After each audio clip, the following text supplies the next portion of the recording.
Hello, Luke. Hello, Jack. Hello, Frankie. Sorry, I'm a bit hot. I've been running and managed to run 2 miles without stopping today, so that's quite good. I'm going to carry on with Coraline now, so hopefully you can enjoy this.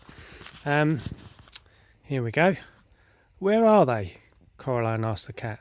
The cat made no reply, but Coraline could imagine its voice, dry as a dead fly on a windowsill in winter, saying, "Well, where do you think they are?" "They aren't going to come back, are they?" said Coraline. "Not under their own steam." The cat blinked at her. Coraline took it as a yes. "Right," said Coraline. "Then I suppose there's only one thing left to do." She walked into her father's study. She sat down at his desk. Then she picked up the telephone and opened the telephone book and called the local police station. "Police," said a gruff male voice. "Hello," she said. "My name is Coraline Jones."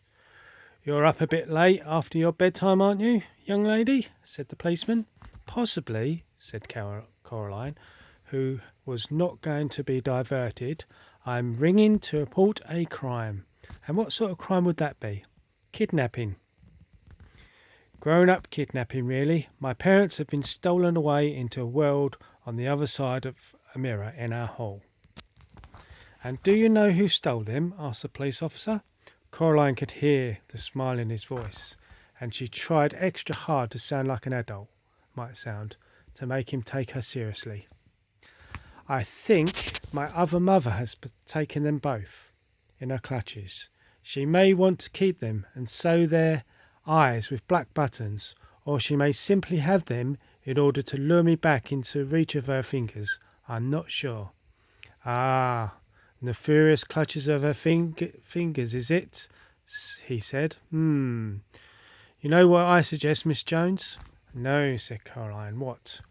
"You ask your mother to make you a big old mug of hot chocolate and then give you a great big old hug. There's nothing like hot chocolate and a hug for making the nightmares go away. If she starts to tell you off for waking her up at this time of night, why don't you tell her that this is what the policeman said?" he said in a deep, reassuring voice. Coraline was not reassured. "When I see her," said Coraline, "I shall tell her that," and she put the telephone down. The black cat, who sat on the floor grooming its fur through the entire conversation, now stood up and led the way into the hall.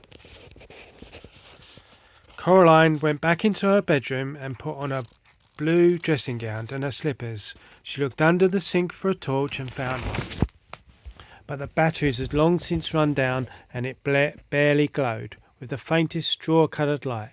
She put it down again and found a box in case of emergency.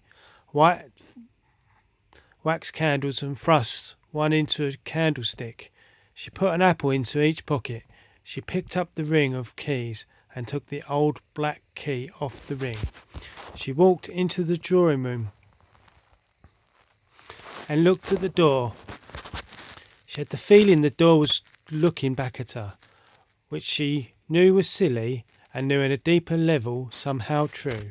She went back into her bedroom and rummaged in the pockets of her jeans. She found the stone with the hole in it and put it into her dressing gown pocket. She lit the candle wick with a match and watched it splutter and light. Then she picked up the black key. It was cold in her hand. She put the key into the door, but it did not turn. "When I was a little girl," Coraline said to the cat, "we lived in our old house a long, long time ago. My dad took me for a walk on the wasteland between our house and the shops. It wasn't the best place to go for a walk, really. There were all these things that people had thrown away. Old cookers and broken dishes and dolls with no arms and no legs, empty cans and broken bottles.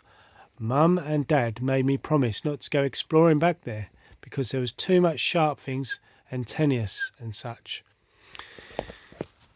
But I kept telling them I wanted to explore. So one day my dad put on big brown boots and his gloves and put my boots on me and my jeans and sweater, and we went for a walk."